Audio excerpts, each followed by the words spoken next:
Welcome to the Landscaping Podcast. My name is Joel Barnett and I'm your host. And in today's episode, I'm talking with Rob Mihailescu from the Cutting Hedge Landscaping. Rob is a qualified horticulturist and also qualified landscape designer. And I just met him this last week actually at a Landscape in Victoria event and just had a brief chat with him and knew that he was immediately going to be an awesome guest for the podcast. So I reached out and he agreed to come on just before he ducks off overseas.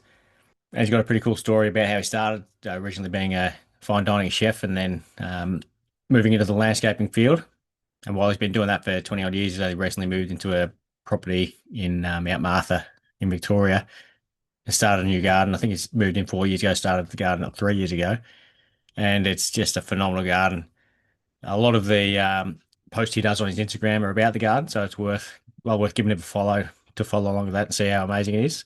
And if it comes up in an open garden again, definitely check it out because I'll be certainly going to because I saw it a bit of a tour on his phone and it looks just insane.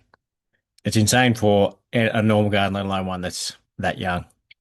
Rob drops an insane amount of knowledge and advice in this chat, so hopefully you enjoy this chat with Rob Mihailescu. Rob, thank you for joining us on the Landscaping Podcast. My first question for you is how did you start in the industry?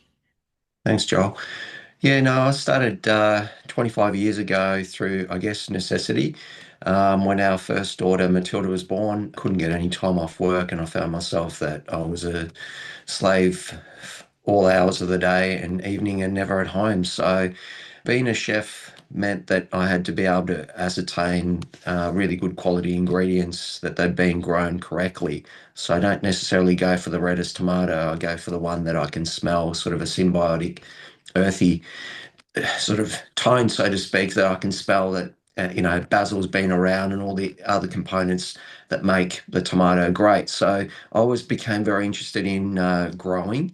And when I was looking for an industry change, I also wanted to be in the creative space that I was, first of all, it needed to be family friendly hours and it needed to be an industry that I wasn't selling anything because being a chef meant that I was constantly selling, if it doesn't sell as, you know, whatever component on the menu, then you've just got to recycle it for something else until you eventually can sell it. So whereas being in it, and it's very stressful, so I wanted to sort of be able to still be in a very creative space and create opportunities for people to be able to soften and enhance their enjoyment of their outdoor space. Because I think we all crave for being able to enjoy and create memories with our friends and family. So often it's very hard to sort of create ambience where you're just simply just styling it with fancy cushions and this and that and the other. It's the backdrop that really makes it people feel relaxed. And I wanted to know how to create that. So I didn't want to be in an industry where I'm kind of the handyman version of it.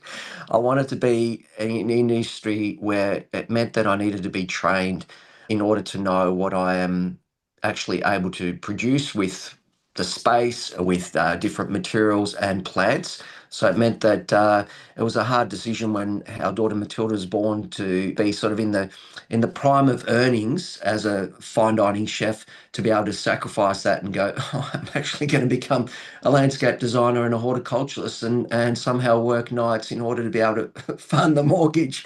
So yeah, I did that change and I never looked back because now, yeah, able to enrich our own enjoyment of the yard, but also be able to create that opportunity for other people to experience it where I sort of get amazed by it doesn't have to be the world's biggest backyard to create something truly amazing for the homeowners to go, wow, I really wanted that line of sight from my kitchen window or the lounge room or just that connection where I go indoor, outdoor, and I get a chance to sort of be grounded or just in touch with nature or really enjoy that, read a book and so forth. So that's how my journey sort of came about necessity, but then it also then drove me to become a bit more hungry to learn all these different native and endemic plants because when I started my journey early, it was very formal stuff, lots of hedging, lots of topiary, lots of very structured and lots of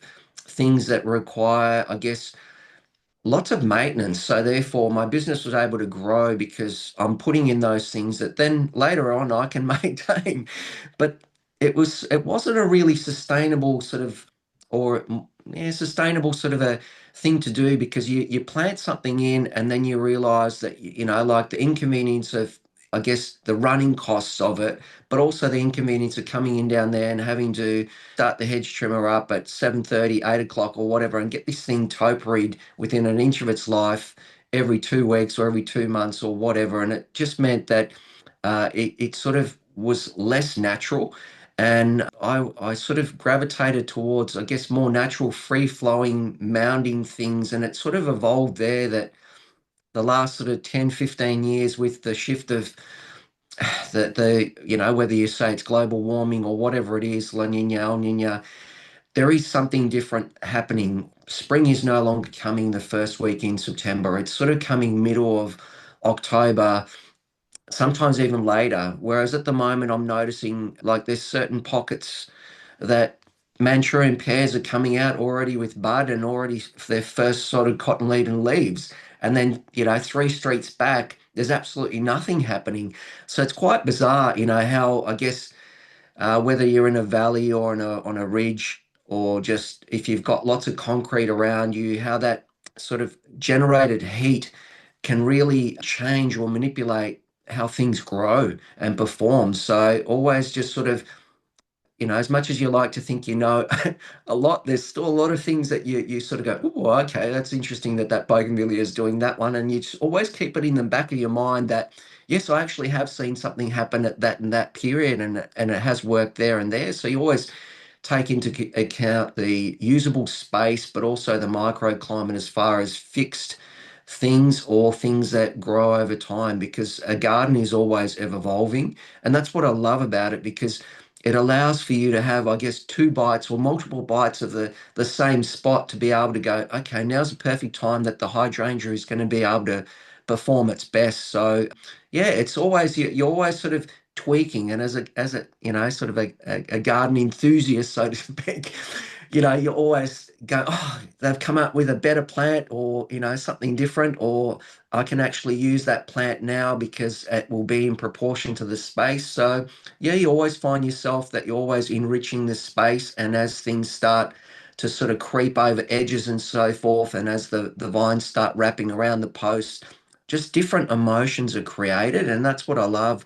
And it doesn't have to be that you're just solely looking for that experience during spring.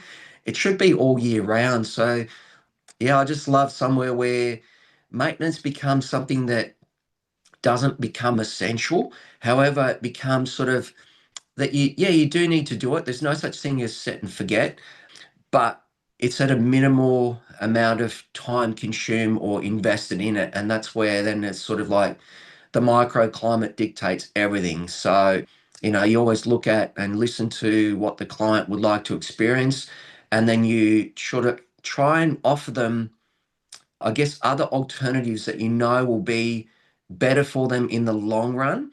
And you try and, I guess, say to them, okay, everybody loves gardenia. I love it as well. However, we don't have it in our garden, for example, because it's too windy. And, there's no point kind of putting up a trellis or a screen and thinking, oh, well, it's going to be all right now. The plant wouldn't naturally grow there. So therefore, it's going to be an artificial thing that you're always going to have to prop it up with certain things, whether it means that you have to do more tip pruning, whether it means you have to feed the soil more in order to be able to get, those sustainable buds.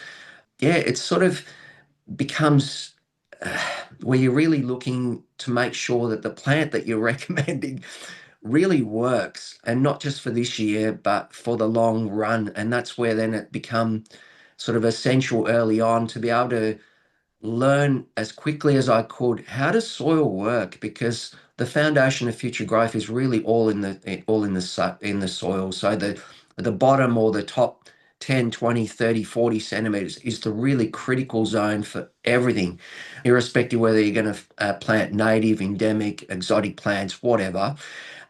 You've really got to make sure that the footings or the foundations for those roots to tap into those nutrients are available, and you're going to be able to be able to complement them growing in a, I guess, a symbiotic relationship. And I never really knew what that term actually was. And that's more to do with how do they work as a companion plant? Like I'm noticing the back of your, backdrop there, I think you've got the Viola hederaceae that's around there. And I go, how awesome does that look? Because then the Helleborus comes through the silver birch and so forth. So, but it starts off with that first layer. That first layer has to be the one that dictates and is able to complement the next layer and the splashback and so forth. And plants, we like to think that we get all the information if we go to whichever fancy nursery that we like to shop at. But it's only got general information, and a lot of people kind of buy on the knee-jerk reaction that it's got a pretty flower, and they forget that it only flowers for X amount of weeks in the year. And most of the time, then you're looking at something that you mightn't particularly like. So you've got to kind of know whether or not it can be a backdrop plant or not. Like kangaroo paws, awesome plant. However, lots of them are prone to ink spots, so therefore I like incorporating that into my native and endemic planting palette. However, I don't put it right at the front. I put it somewhere where it's the second or the third layer, so the plant can, its tendril or its flower spike can really highlight. But whereas when it's going through the senescing stage, it's sort of hidden in the background, so to speak, waiting for its element to shine. So, and it doesn't tell you that on the back of a plant tag. So sometimes people go ahead and they kind of, they look at something on Pinterest or Instagram or whatever, and they kind of try and do their handyman version of it. And when it fails, they often don't know why. But, as we know, being professionals in it, it's taken a lot of time and effort and knowledge to be able to get it right first time, because you're only there on site for a short period of time creating whatever it is that we're creating for people to be able to enjoy. We haven't got time to be able to say to them, oh, this does, as in show things that don't work. We're only there on our A game all the time, just being time efficient, but also utilizing the space efficiently. So then that way the client then doesn't have to be stressing over, oh my God, I've paid X amount. And they kind of look like that they're kind of still experimenting on me. So it's always good to have that hindsight or have that knowledge already inbuilt into sort of, I guess, my way of thinking. When I look at a space, I go the feeling that the space evolves, or what do I experience? I'm in a big wind corridor. Is that going to be favorable to sit in, to grow in, to have something that swales down there? Should I be eliminating this wind by planting a windrow of whatever? So that all of those sort of thoughts go into that first, I don't know, 10, 15 seconds when I'm on site. And I just sort of just quickly analyze this, you have a look at what's going well and what's not. And in a way, like all my designs come about sort of naturally. It's sort of, I don't know, it's when see a space or feel a space, I can already visualize it. It's already there. It's kind of a bit hard to explain to people that I visualize that you having a seating thing there, having a rock wall there, having free flowing water down there, where all they can see is they're looking at their shed. So it's kind of, you need to take the people through all sorts of baby steps in order to do that. So I find that what's really helped me to be able to help other people is like the backdrop that you see, that's our family garden. And I needed to create somewhere where I've got nice surrounds and I've got all the things that I'm trying to indirectly offer people slash sell to people, so that way they can see that, if you have got a alfresco zone, you don't have to have it right at the back of your door. If you've got room, have it somewhere else. So it's a bit of a destination, and that enables you to be able to experience your pool, or looking at the neighboring hills or countryside, or looking out at a water view. So it, when clients come to our home, I don't sell anything. I just want them to experience the space and ask lots of questions as to whether this could work for them in their zone and so forth, so that I'm not creating a carbon copy of what I've got on offer. This is what is the difference between everybody's garden. You put in down there things that make you feel good, things that you want to experience, and things that have meaning to you. So not everybody's the same. Somebody might want to just have a pitch and putt sort of a scenario where they've maybe got, a putting green, or maybe somewhere where they've just got tall trees, or somewhere where they've got a lot of grasses, or they might want a manicured lawn area where they're just going to use their cylinder mower. So it's for them to be able to experience the space, then I look at whether or not it can work for them. So in a way, it's sort of I'm always plant driven, and I always sometimes just get overexcited on it, that all the possibilities that clients can create in their zone. And to me, it's really exciting because I'm not selling anything. I'm trying to show them that, okay, you might only have 5 meters from the back door to the fence, but that's awesome because all you really need is 3.5 for this bit down here, and you can still have 1.5 down there where it can be the connecting zone and so forth. Try and create, I guess, excitement for them so that way they don't have to sort of like be living in the home for 10, 15, 20 years and not really getting the best out of it. And that's what I often find is people kind of they leave the outside space as a bit of an afterthought. They, renovate their home, they do whatever they need to do on the inside. And on the outside, they kind of leave it as oh, that's the thoroughfare, that's the spare bedroom. We'll just put some crush rock down there. We'll look at the paling fence.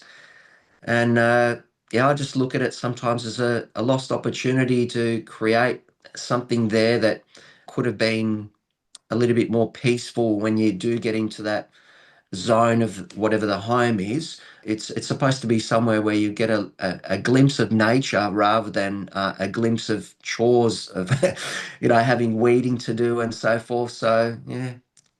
So when you decided to get into the industry, how did you like go about learning all the knowledge that you've clearly learned now? What was the first step to Was I needed to have a look at, first of all, who's offering something for me right now type scenario, because when my wife and newborn baby came home, it was sort of like, okay, first couple of weeks go through, okay, you got a bit of time off or whatever, and then reality hits that you're never at home. So to go, oh, I looked at which, sort of unis.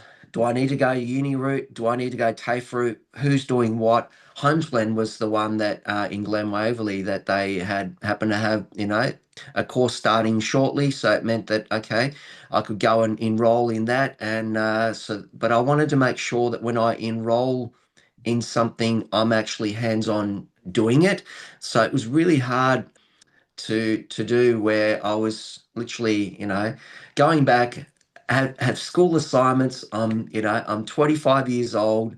I've got, I'm married, newborn, and now I've got assignments. And then there's other people there that are 18 or whatever, and they've just left school and they know how to do the assignment route, because it's been in their DNA. Whereas, the last assignment that I did was when I was 16. So it made it really hard to be able to put all of those in, juggle trying to still pay the bills and be able to learn. But I found that learning, if you get good teachers, they really help you, because you come into a class and there might be 15 of you, 12 of you, 20 of you, but in the end there'll only be a handful that will actually finish, and you can see the ones that are book smart and street smart. I was never one that I was going to excel at 100% book smart. However, I read bits and pieces that I deemed relevant for my skill set at the time, what I needed to fulfill for the client. Then I pursued all of those. How do swales, for example, work with water filtration? Some people don't even know what a swale is, but then I needed to know that so that then I can go, okay, well, this is why then I would plant this plant on the bottom, medium, top, and this is how then I could avoid putting in a big drainage pit or whatever it may be. So you learn a lot of books, because when I started studying, it wasn't as readily available that you could Google this, Google that. You actually needed to go to a library yeah, and the print stuff out. So Encyclopedia yeah, so it Britannica? means that I've still got a lot of, I guess scrap bits of paper where I've got all of those things, and I actually have got even, when I planting certain plants that I actually, cut out the tags and I keep them, and then that way then I create a folder that these are grasses that up to half a meter. These are ones that are offer whatever that they offer. So then that way, when I'm meeting a client, I can say, well, any of these grasses hypothetically could work there, any of these ground covers, any of these trees, and so forth. So that you're trying to, I guess, the things that took, so many years for me to try and even grab a handle on, you've got to try and give that information over to the person as quickly and as easily to digest as possible for them to be able to make that conscious decision. So I found that Homesglen was able to help me nurture, I guess, my strengths and my weaknesses. I'm a hands-on learner. So somebody needs to show me something once, how do you do an internodal basal trimming or whatever it is.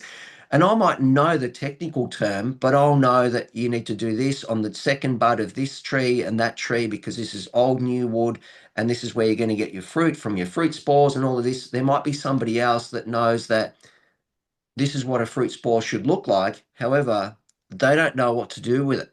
Whereas I'm kind of like, you don't need to know too much technical information. You just need to know that if you do this, this is the outcome that you get. So I'm still constantly like learning lots when there's new different plant breeder rights that come on, certain things, like in certain genuses, there's so many variances on the same sort of style of plant, but it's not the same sort of plant. So it's yeah, I mean, plants are just something that, you just get overexcited about because you just realize that, wow, this is amazing because I've managed to dwarf this one. And this is awesome because now it can be a better sort of symbiotic plant with these and these layers. So with the endemic plants, there's so many, and it's sort of like, yeah, I know a few compared to how many thousands there are out there. So I'll never say that I'm a endemic specialist. However, I know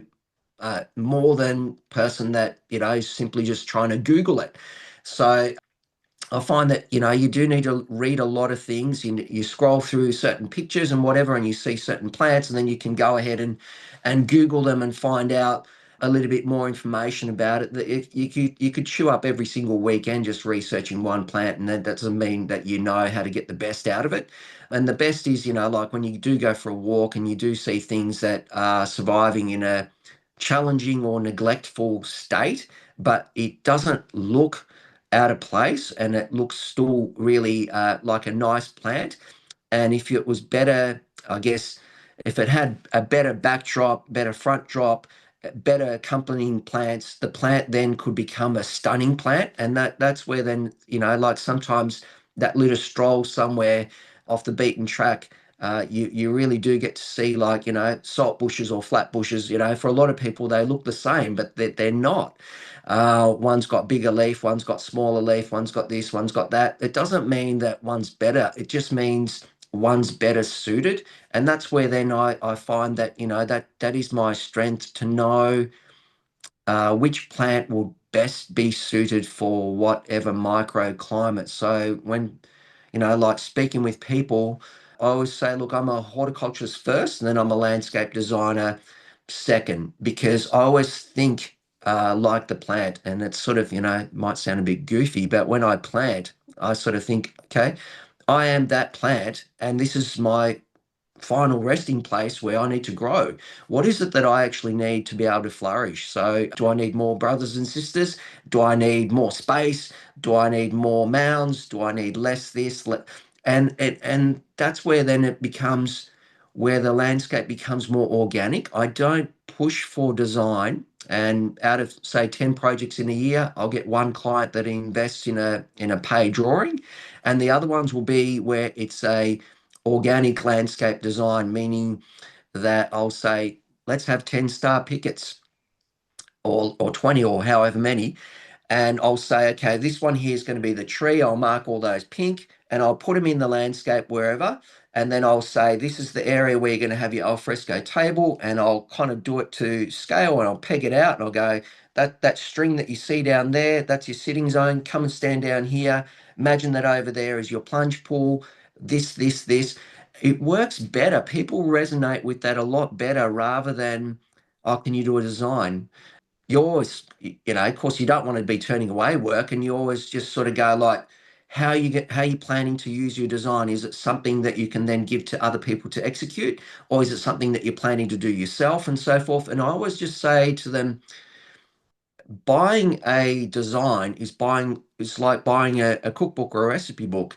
It's got sourdough recipe down there. We try and follow it, but that doesn't necessarily mean it works out. And the only reason why you think it's going to work is because you think that maybe the landscapers or the designers or the horticulturists, they don't really need a lot of knowledge behind them, and they can just simply just put that stone cladding up down there because I've seen the videos. You just slap on a little bit down there, plock it on, and they don't see any of the cuts behind it. They don't see any of the other things that are required for it. They just see I guess the glorified image of it. And they kind of underestimate the level of preparation that you need to do for even the simplest task. Like when you're getting a pot out of out of its original pot. Do you tease the roots? What do you do with it? Can you just simply just go, oh, there's a barren spot in the garden down there. Let's just dig a hole, let's plonk it in. Will it suffer transplant shock? Do I really need to excavate the site? There's all of these things because you often find that sometimes, clients do get multiple people looking at the same space and everyone likes to put their 2 cents worth. I always, I'm never interested in whoever's coming before or after me. I always just say to the client, look, make sure that the person that you're getting down there is like for like, like they're a horticulturist, not just a landscaper. Because a landscaper, as good as they're going to be, they're only going to be specialist in the non-living components, pavers, retainers, decks. They are essential parts in certain landscapes. However, if you get the proportions wrong, then it makes it harder to soften and enhance the space because, rather than building a deck around a tree or creating a planting pocket for a garden to flourish, somebody will think, I'm just going to build this huge deck and it's beautiful. And then they're relying on some pots that were never designed to go down there, and then they leave water stains down there, and the pot kind of is in the way, and it never feels, and it kind of cheapens now the deck, and they don't know how to get all of those elements right. So I find that with being able to be a landscape designer, knowing horticultural requirements of the plant, it enables me to be a better drawer or a better landscaper, to be able to know that in proportion down there that's going to be a good fit for it, rather than, oh, this one here hasn't got a deck, I better put one in, or this one here hasn't got a water feature. It's not about what fits into the space. It's about what works in the space that drives the motive there. So I assume you did the horticulture first and then landscape design. Was that straight after? I did them both at the same time. All right. So it's yeah, it's meant that like you're studying a lot of things that don't make any sense to you, and you sort of go, "Oh, okay, I'm not the first to be pioneering in this sort of space," but you realize that there's a lot of things that cross over. Like, to be a good designer, you have to really know your plants.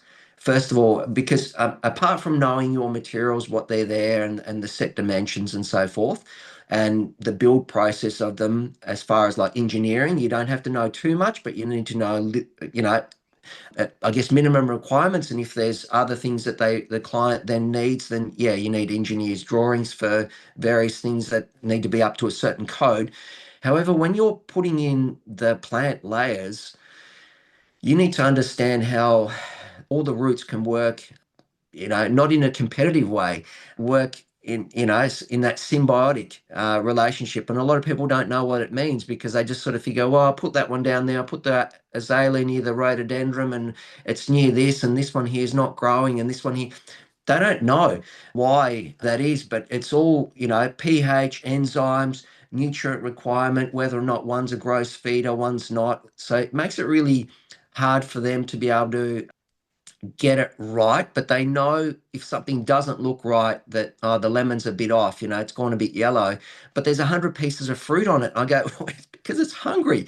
And when it hasn't got any food there, they go, "Oh, but I water it." And I go, "Yeah, I know, but you can't live on a water diet." So therefore, I just always just say, look, just know what it is that your plant's going to be producing. Like I'm looking at the Hellebores there, and I go, okay, well, the leaves always have to be darker green. It has to be somewhere where it's not necessarily in full sunshine. It can be dappled light underneath, like you've got down there as the birch, perfect. Or it can have morning sun, but it can't be in the middle of the day just cooking. So otherwise, the leaves are going to do different things. You'll get less flowers or smaller leaves. And so in a way, like you needed to learn that information from somewhere. So you need to know how fertilizers work, or what's the goal of this plant, or how can I actually do something where I'm doing it in a, I guess, an organic or sustainable way. And I go, the, the difference between today's gardeners and gardeners, say 40, 50, 60 years ago, I would say that we've spoiled for choice as far as how many fertilizers there are. There's so many of them. And I go, the bottom line is 50 years ago, they were still growing the same plants. What did they do? And they had lots of manures. And we've gone away from knowing that in the end, the garden is all about worms. If you don't have worms in your soil and you don't have birds coming and pecking and making a bit of a mess, then you haven't got sustainable growth. You're just simply relying on, I'm going to put Osmocote down. Those products are fantastic. However, they're good as a secondary layer, not as the first layer, because all of those synthetics, they don't have living cultures, or like a bit of a Yakult. So when you do put down things like manures, or you put down sea mungus, or you put down Charlie carp, sea mungus is pelletorized seaweed kelp, so it's in its natural form. Yeah, the droppings kind of, or the size kind of does look like possum droppings, and same again with Charlie carp. But you don't have to then worry that you're applying those things and your pet dog's eating them, because yeah, they're just going to poop a bit more. But those living cultures, once they're watered, or yeah, a little layer of cordial, so to speak, goes into the soil, permeates it there, and you end up getting the microbes and you end up getting the worm. And then in tail, then your root ball can then filter out and get those hairy roots out that become feeder roots. And the bigger the root ball is, the bigger the head of canopy can sustain. And then that way the whole thing works in a cycle or a symbiotic relationship. So you get that right, you get your ground cover right, you get your middle layer right, you get your top layer right. It doesn't matter if we're in a drought or not. Everything kind of works in a seamless manner, that you're not having to weed, and you're not using, weed and feed and all of these things that are kind of band-aids, because lots of people say, I'm using glyphosate and now the cooch is no longer dying or whatever. Okay, well, yeah, like just try and do something different where you perhaps don't have to have so much cooch down there. Get a better layer down there, control it a bit more, or completely remove it and put in Sir Walter. So then that way you don't have to have these runners running into your garden. And if you want to have a spade edge, well, you can have it by having less vigorous grasses. And yeah, everything revolves back into horticulture and knowing how plants work and how the microclimate can then also benefit from it. So yeah, it always gets me, like there's no one sentence answer. I always find that it's lots of things are, connected to the next, and it has a ripple effect. So when somebody goes and places a tree somewhere, the trees, yeah, it's going to be that awesome visual. However, that tree then is going to then rely on, that's your main of line of sight. Are you looking at something behind it, in front of it, to the side of it? When you're on the side of it, how does that tree then correlate to it? It's it's all connected, and knowing all of those things, and knowing where to design it, where to place it, and also how it's going to respond in that footprint is something that is always, no two spaces are alike. So as much as somebody says, I like the project that you did there and there, can we have the same down here? And I'll, often look at it and I go, uh, yeah, it's going to be slightly tailored to your specific requirements. You don't have as much space on that side, or you've got humongous amount of space down there, and it will then feel really large. You've got to work out where things would be, I guess, most appropriate, and also budget driven. Sometimes people want to cheapen something by, like, I see that amazing rain head that you've got behind you down there, and I go, oh, that's phenomenal. Everyone knows that it's not a $500 thing, but there'll be somebody that wants something like that in a, like in a PVC pipe, and we'll paint it black, and and it's like, oh, really? Like, it's going to look so terrible. So you try and put something in a space, and then the client will go ahead and do something that wasn't in proportion to it, or was the wrong height, or whatever it is. So you've got to try and tactfully just to know whether to say something or not. If they ask, then you be truthful. However, if you can see that it's there and they're really taking pride and joy of putting that in there, you've just got to sometimes just close your eyes and go, oh, okay, that's what they want to do. It's their space. They love it even more. I've just got to walk away and just sort of say, well, that's what the client's done. So, as much as, I don't sell, I always try and guide them. And that's all you can do. It's just once you guide them and you advise them that they need whatever it is that they need in their space, to be able to evoke all those sense of emotions, then it's up to, their interpretation of it. So once you qualified, then did you go out on your own straight away, or did you work with I someone? did, yeah. So when I qualified, I literally started a lawn mowing round, and I started hedging, because it was something that hedges are everywhere.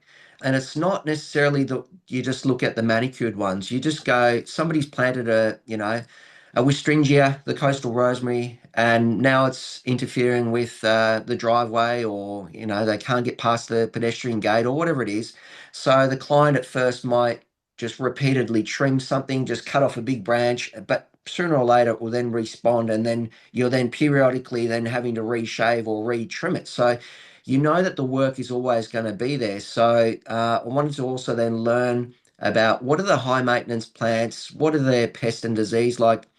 There was a time, 20 years ago, when everybody was planting Cupressus Paris Leyliani Leighton Green, tongue twister, that plant that, that they go, oh, it's that conifer, that green one, or the Castlewellan Gold. But now people are sort of starting to realize, with the shift of the microclimate, as far as we getting, when there was a drought, we got about 700 mil of rain. Now we're still getting 700 mil of rain, except for the fact we're not getting it with the 2 or 3 month delay. We're getting it quite often. So we're just getting these sort of consistent rain events, so to speak. And it's causing extra humidity where the temperatures have changed. Like, I remember 20 years ago, I used to have like 4 sets of wet weather gear. And during the week, like, you'd struggle to keep them all dry, because during wintertime, you knew that you always needed them. Whereas now, there'd only be a handful of days in the year where you got consecutive wet days, and you find that, you only got to put the raincoat on and the wet weather pants on a handful of times during the year. So all of that's kind of changed. And with those conifers, people are starting to see that, oh, there's these brown tinges. What are these brown tinges? And I'll say, well, that's canker. And they don't know what it is. Like, can we spray it? Everything is like, as soon as there's something wrong with the plant, can we spray it? Often then try and educate them and go, it's a bit like using a serrated knife. You've got your crusty loaf of bread, you've got pineapple, and now you've got a chicken that you're going to do your chicken schnitzel with, and you go all with the same knife. And what have you indirectly done? You've spread it. So what I'm trying to say to them is, when they're trimming, say, Buxus sempervirens English box, and then they're going onto their Leighton Green, their conifer hedge, and they're going from their healthy conifer into newly planted conifers that aren't yet affected, they go ahead and spread it. So you need to know how to remove diseased wood, if you like. It's like Buxus sempervirens at the moment, sort of getting a bit of a bad rap with box blight. So, everybody knows English box, and everyone loves it. not a lot of people know what to do when you do get box blight, and if a large percentage of it's infected in the plant, then you remove it. However, if you're contemplating putting in bucks as your sort of litter hedge, or you want to do some topiary balls, I always just go, perhaps look at the Japanese box. It's a slightly bigger leaf. However, when you do trim it, you won't know if it's English box, Japanese box, or what, but it's not prone to anything. And then that's what then, gets people going, oh, it's a pest resistant one or a psyllid resistant. Like when you're using a lily pilly, you've got to make sure you get a psyllid resistant. And they all go, what's that? And I go, well, there's these small little parasitic little wasps that the size of houseflies or smaller. They go and inject their eggs into the base or into the top of the leaf, and at the base, the baby or the pupae grows, and as it does, it bulges up a little, I guess, a little sphere, if you like. It makes it sort of pimply, and it uses it as a host plant. It doesn't inhibit the lily pilly from growing to its full potential. However, it is no longer blemish free. So if you are trying to go for a certain sort, being a horticulturist enables me to go, yeah, I'm going to go for the resilience, because then that way it does this and this and this, all depending on whether or not it meets the requirements of the height and all the other things as far as microclimate. But if I'm just purely looking at which one isn't prone to getting this infection or this disease, then I'll know which one to go for. So I find that sometimes, I just sort of go, when they go, how did you know that? And I'm thinking, yeah, how did I know? Because all the years that you've been training and you've been learning, like your mind's like a sponge. You see something down there and you'll go, oh yeah, I did see that salvia working down there on the foreshore and it looked awesome, or it didn't perform very well. And then you start sort of realizing a lot of these things are all connected. If you put the right plant in the right spot and do the right thing to it, and sometimes it's very little that you need to do to it, but you need to know that that's what you've got to do to it, you can get amazing results without overcomplicating it. It's like I'm looking at the collage of, beautiful textures that you got behind you down there. And I go, yeah, there's different things that you do for the chucrim, different things that you do for the water housia, and all the other components there. And you know that because you learned that knowledge. It wasn't written on the back of a plant tag. You invested in that time so that you can then be the best advisor for your chosen client base, that your value in information, so that you're saving them the time of heartache of planting the wrong thing and then getting the wrong result, and then only waiting 2 years, 3 years, 5 years, and going, this thing here, it said it was going to get to 2 meters high and now it's still at belly button height. But was it the wrong choice? Was it the wrong preparation? Was it pot bound to begin with? Nobody tells you any of those sort of things. So it's kind of like, yeah, when you're on site, you really want to be of value by giving the quality information that that is going to help them to be able to make that informed decision, so that you're then left with, I guess, the green light to create something down there that is going to be amazing, and it's going to be less headache for you to do, because you're going, why am I planting this thing? You're not, this thing here never works on the foreshore. I should have never said this Daphne was going to grow in Sorrento right on the foreshore. You've got your own morals, you've got your standards, and you've got your code of ethics that is sort of programmed in you, that that if I do a wrong, if I stuff up on this one, I kind of ruin it, not just for this client, but also then it has a ripple effect, because you don't know who else is going to be experiencing the zone. So I find that not agreeing with everything that the client says or wants to do is not actually a bad thing. It just means that you know more information regarding that product than the client. Like if the client says, I'm going to get modwood or something like that, synthetic decking that's going to come up to the pool, and you can see that the sun's going to be baking on it, and you're sort of thinking, wow, they're going to get third-degree burns on their soles of their feet, because synthetic is going to heat up a lot quicker than if they were to use ironbark or whatever else. And it will be the ironbark will be able to then teak off, and then will be more natural to it. The eco wood or modwood or any of those sort of synthetics, they're awesome, and they stay true to the color. However, they've got to be also put in the best position that they can then give off what their trademark kind of was, and that was to be in a alfresco sort of, I guess, zone where they have got, I guess, a bit more protection, where the wear and tear will be awesome because there will be none, and there won't be any of those negative sort of hot and cold spots on it. So I think synthetic or artificial, there's always a place for those sort of materials, but you got to know, or you got to advise the client that if you do go for this, this is going to be the I guess the fallout from it. And if the client wants to have it down there, then you sort of go, well, it's still going to work. However, these are the things that the client was informed, and they're not worried about it. Then, in the end, sometimes you just have to go, well, I'm still believing that product is still going to perform. They did say they're going to put an undercover or a pergola over it, and if they choose not to, and then they ring you up and go, it's so hot down here and it's this and that and the other. And you're going, well, originally you did say you were going to cover it, or you were going to put these trees down here. So, like sometimes the client, I don't know, likes to pass on the guilt to somebody else. So you just got to, yeah, I think document a lot of things and have a lot of normal discussions. And that's where then, like, yeah, I have.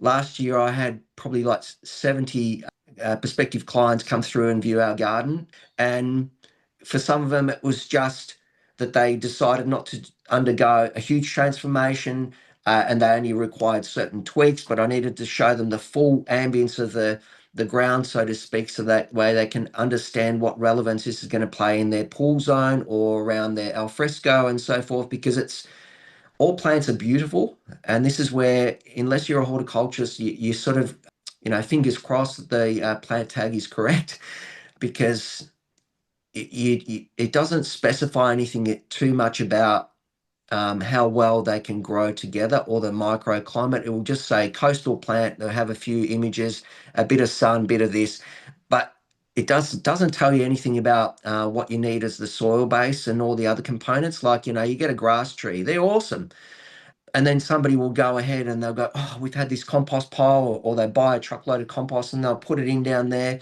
and then they'll plant this grass tree and then they'll compost around it, and then they wonder why the grass tree is kind of like not happy, uh, you know, because it's not written down there. Grow it in really sort of arid or rocky or shale or whatever. It's not written there. But I guess as a plants person, you will know that that's not what's going to be able to highlight the plants. So in a way, like, I don't like to waste any plant's energy or life, and I don't like to waste any of the time for the client picking the wrong things. That's why I was just, when clients don't want to invest in a paid on-site consultation, I'll just go, well, that's okay, because I could have prevented them from having whatever that they do. Because a big part of my business sometimes is remediation works on things that aesthetically look wonderful. However, they're not performing just as, as what the client thought, because the microclimate dictates everything.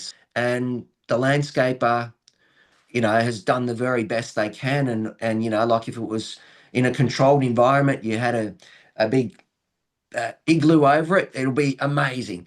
However, life's not like that. There's no igloos around anything. It's got to perform. So often, sometimes you get down there, or there's been times where a landscaper doing hard landscaping is actually doing works, and I've been called in as a horticulturist sort of advisor. And and then they often, see my van or see theirs, and say g'day and whatever, and they're kind of like, "What are you doing here?" And I was like, I'm just, I'm not here to create waves. I'm just here just to recommend the best things that will be planted around here and here and here, so that it can really highlight the good work that you're doing on the rock wall down here, or the decking, or the seating area. It can be amazing foliage layer. So that I'm always got to try and tell them that I'm not there to take their job. I'm there to help them, because they're not the plants person. I'm not a master builder. I don't want to go down that route. Yes, I do know how to build a lot of things, and in my early days I did. And now it's kind of like I'm going, "Well, what is the ethos of my sort of business. What is it that I really want to specialize in? And that is, I really want to be just doing the soft landscaping. I want to really get those plant combinations, get those layers, work out whether or not we're better off to have something flat, undulating in a container. What does that container need to be? Does it need to be in a core 10 vessel? Does it need to be in a, like just H-beam and concrete wall and we can just leave it as it is? However, we're going to have the myoporium cascading down. So therefore you're not going to worry even if it was gold plated or rendered. So you need to kind of know in a way, like being a landscape designer and a horticulturist is you're kind of a bit of an artist in the sense that you're creating living tapestry. Like I look at behind you there and I go, wow, yeah, you would really want to get in that bath and you would want to, be walking barefoot in those zones because but you needed to know the layers that you need to put those plants in down there. You can't just simply just buy all those plants, have them in the back of a truck, and then just roll them out and just willy-nilly put them wherever you need to. So in a way, like that's what the client is investing in, and that's what they really should be looking at investing in. It's not something that you can then teach yourself because they're not going to say the silver birch is good with Hellebores and also the is going to look good there and it's you know how all those roots then will work together and you know then how it can then soften and enhance and enrich the space. Now, you mentioned my background a couple of times, and your background is your own garden, and you gave me a little bit of a tour Yeah, yesterday on your phone. And that is one of the most amazing gardens I've seen. Like it's quite breathtaking. Like we started at the front first, thought, oh yeah, that looks pretty nice. But then you went out in the backyard, and it's just insane. And you mentioned that you had it open for the Garden Design Fest. Do you have any plans to do that again in the future? I would love to. So Garden Design Fest, for people that don't know what it is, it's for industry top designers and we were fortunate enough to actually have the front cover of that magazine. It's held every 2 years and that was on the 16th and 17th of November. And you can't nominate yourself. They somehow find you, or people nominate you. So I was just like, I was just shocked because, like euphoric moment, so wonderful achievement because, yeah, this is our own personal garden. We wanted to create somewhere where we just connect and get grounded. So it's just sort of like you leave your shoes off and you go outside. There's no bindies, there's no weeds, there's no spraying. Like our zone was just all kikuyu. We took out 350 cubes of just kikuyu and soil, brought in 490 cubes of soil. So like there's a lot of trucks, we had a lot of activity, but that is the foundation of future growth. I went for not just simply site fill. I go for the soil that's going to be the most, I guess, friable, or what does friable mean? Hold the most amount of nutrients and water because there's no irrigation in our spot. So I go for a mix that sheep, horse, cow, mountain soil, and sandy lime. It's just a real good tonic for all plants. We've got over 2,000 native and endemic plants. We've got over 100 exotic or seasonal plants like around the posts here. We've got Virginia creeper and we've got Virginia creeper and Boston ivy down here. For those that know, like it's just incredible color come autumn. This was the backdrop behind here. That was just flame orange and red, and then on the house was just this incredible orange. It just looked magnificent, and it felt amazing looking at it from the inside. And even now that it's, this is a photo that's obviously taken uh, in the growing season. Right now, it is dormant, but still with having the twists and so forth around it, enabled, I guess that energy to flow. I wanted somewhere where I could highlight all the things that I've been doing for clients, and sometimes your garden kind of gets put on the back burner. And I sort of thought we made the move down to Mount Martha 4 years ago, and that our garden's about three and a bit years old, and always lived on the Mornington Peninsula, always wanted to aspire for a bigger block of land to be able to create something that, is more relevant to my target audience, but also something that we wanted to experience ourselves. And that's why then it became sort of a bit of a no-brainer, just doing things that this was going to be our dream garden. I'm only going to do it once. So like even the posts behind us, like they're 300 by 300 black butt posts. So that's like literally putting those smaller posts, like putting nine of them together. Like it's huge. And using things that they're materials that you don't have to then undo. Like up the top, we've used Tassie oak. So never going to have to do anything to it. And whoever comes into the space just always has something different that they experience out of the thing. And that's what I wanted. And that's what my job as a horticulturist and a landscape designer was right at the beginning was I want to create feelings. When sometimes people go for a walk somewhere and they don't know what it is, but they were super duper stressed and they've just gone for a quick walk around the block or whatever it is, gone underneath some trees or maybe swayed past, some shrubs and come back and they're a bit refreshed. And I go, oh, this is awesome. But if you can create some of those sort of zones for yourself in your private zone, it's going to be something euphoric, and people will then always value, and they'll be able to upsell it themselves. So our zone, requires very little amount of upkeep, surprisingly, because the biggest investment was to make sure I am a big advocate of weed mat. Like weed mat works I'm if gonna you have to end the use conversation there now. Yeah. no, no, if you use weed mat in the right format. So either you're using like we look at it, either you're using geotextile or you're using the woven synthetic or you're using coir or you're using peat moss. Let's just call it weed mat because it's a layer in between the soil and the mulch. So I find that it does work. Like for example, if you're doing erosion, sort of I guess control to using not the slippery plastic one. Yeah, that's what I It, thought you meant. no, no, no. So I'm talking. Yeah, okay. So what geotextile or something else. Let's just call it those. But I just call them all weed mat because in a way, like it's a layer that prevents anything else that comes from there. But in order for those, I guess, synthetics to be able to work and do what they need to do, you need to make sure that you don't get additional soil over them or you put on the right plant down there that can interlock the grid so that you're not then having soil subside or you're not having to weed the zone. So weeds are opportunists, and that's why weeds, like come into somewhere where it's neglected or you're over cultivating the soil or you haven't got the right plants down there, or maybe you bought something that was already, had lots of weeds in it, and then you propagated it from there onwards.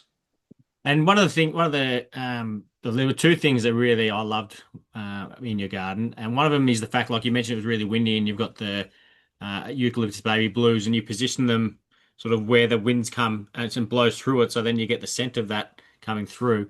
But also, you've got just an insanely massive feature rock in your garden. I think you said it Yeah, weighed 8 tons. 8.5 ton. Yeah, so I did. That wasn't my first rock that I fell in love with. I went to on a bit of a rock expedition and saw one humongous rock, and of course I said I would like that one, and it was double the size, but it wasn't as high because our rock is like 1.2 meters high, so nobody's feet touches the ground. It's about 3 meters long and it's 1.5 meters chunky. It's a mud rock. And when it came in, so if anyone wants to see what that rock looks like, have a look on my Instagram on the highlights reel. We have got the documentation of our garden, how it was starting. And it literally, like if you can imagine a big truck and it opens the tailgate, the rock was it. Like there was nothing, there was no more room. So then kind of like that sort of aha moment came through was if I was successful in getting those other bigger rocks that were literally like probably another 2 or 3 meters longer, I would need like a huge truck with a trailer. And I'm sort of thinking, how on earth would they be able to get into our yard? So it opened up another thing. And I positioned that rock right in the middle of the line of sight from when you open the front door so that you get drawn down the corridor and you see the rock, as well as to the right of the rock, you see the Queensland bottle tree, which is planted right in the middle of your view. When you open the front door, you see the Queensland bottle tree and you just keep walking. So it sort of, I wanted somewhere where it is that wow, and I haven't experienced this, let alone I haven't seen this, and we've got it ourselves. And whoever have got coming through the garden, whether it's my neighbours, which they do come in from time to time to come and sit on the rock and so forth. We love having a cup of tea or coffee or on there, and in the evenings the rock just heats up, and we've got amazing skyline where we're able to sort of watch the satellites come through, and just sort of sitting on this rock, and you're just sort of like not doing anything, you're not saying anything, you don't need to have technology around you, and it gives you an opportunity to look at the garden from various different lines of sights and different sort of experiences, and it's just, I don't know, the rock just kind of just does some sort of energy to you that you sort of become more, I don't know, refreshed or re-alive or I don't know, grounded. And on the other side, we've actually got the bluestone pavers, which are on a slight little lean, so that it forces you to sit back onto the rock.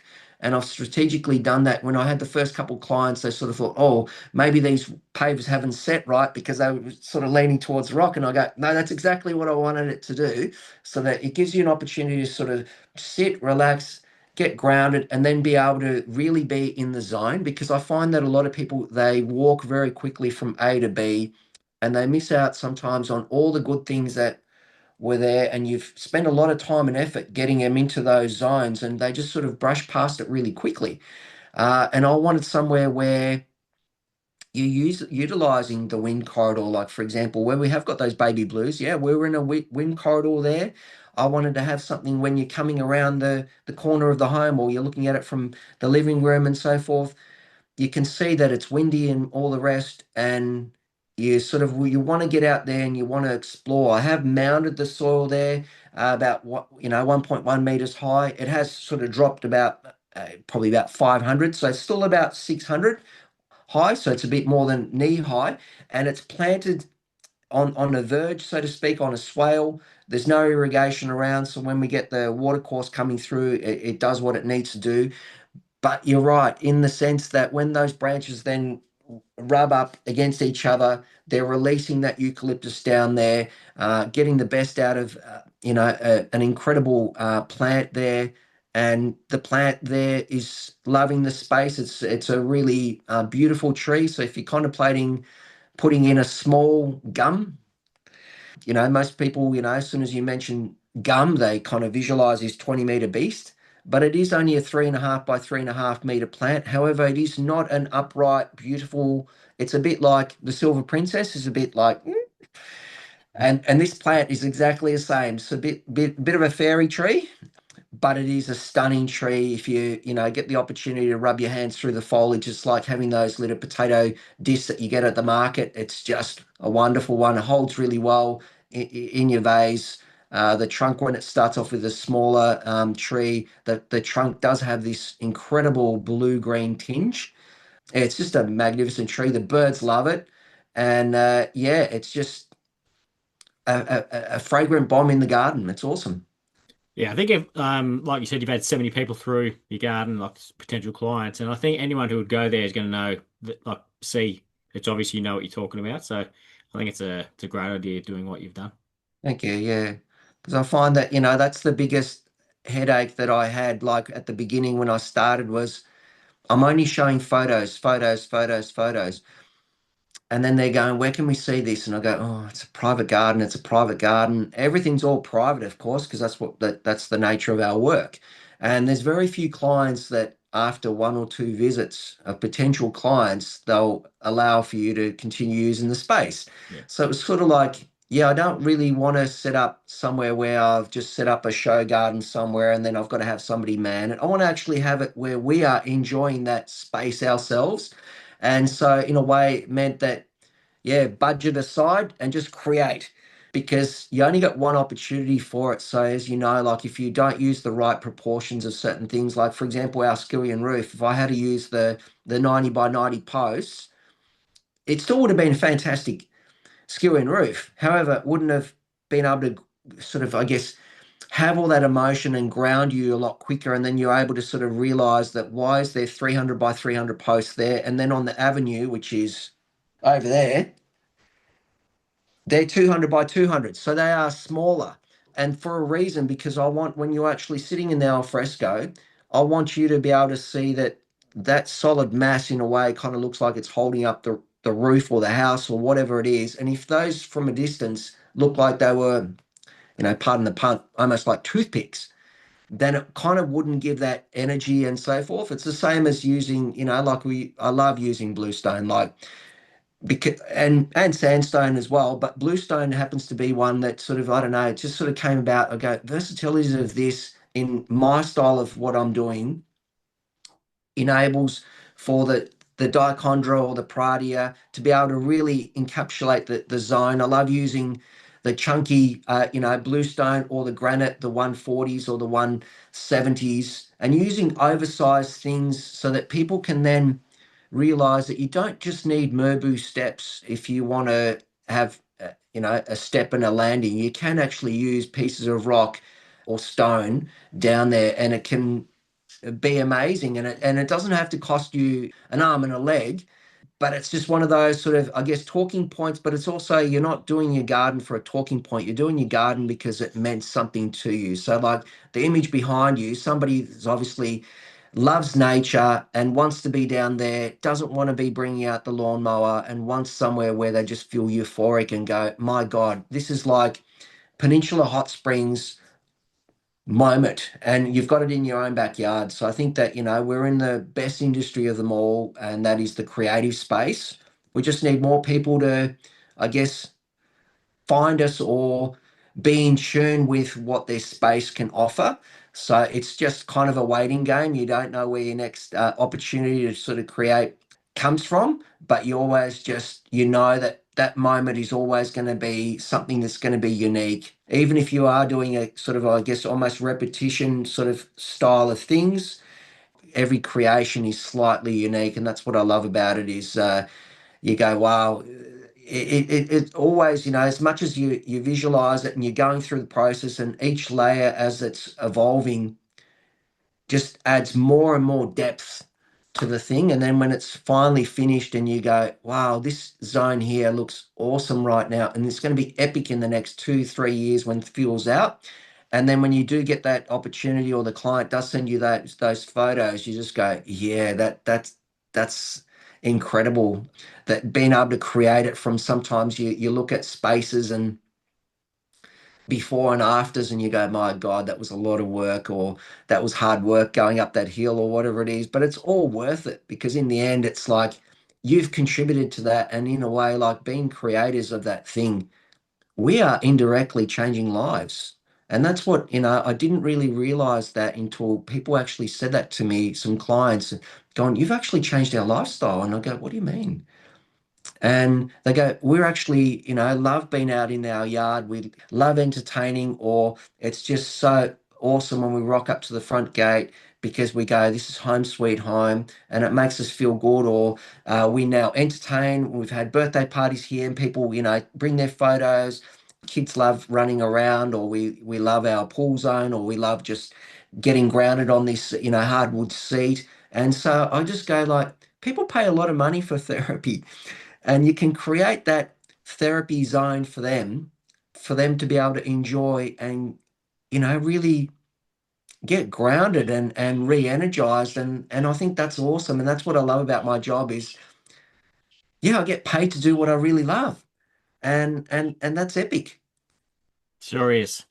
Last question for you, Rob. Who do you think would be a good guest to have on the podcast? Ooh, I think David McMahon. Now, I you have to probably Google him, or yeah, David McMahon, because he's a tour guide operator in Northern Australia. However, he is also a bush food and bush plant expert. And I've watched these videos and I go, oh my God, like this guy's awesome. He's got this big beard, big cowboy hat, and like he's just, yeah, when you're watching any of his videos, you become automatically engaged and you go, this person here, he knows all the Aboriginal tribes and all the other components, and he knows the lay of the land. And I go, this guy here, he's phenomenal. He's got to be somewhere. He's almost like a Steve Irwin, but he's on nature. Yep. So I think, yeah, David McMahon. Yeah, awesome. That'd be great. Sound like I reckon it'd be pretty entertaining as well as knowledgeable. Yeah. But so yeah, thank you so much for coming on. I've certainly learned a lot just in this hour chat with you. So Thank you, yeah, Joel. I'm looking forward to following along more, and I love seeing your garden in it. So yeah, if it's ever open in the future, you'll be seeing me there too. But thank you so much for coming on. Thanks for having me today, Joel. Thank you.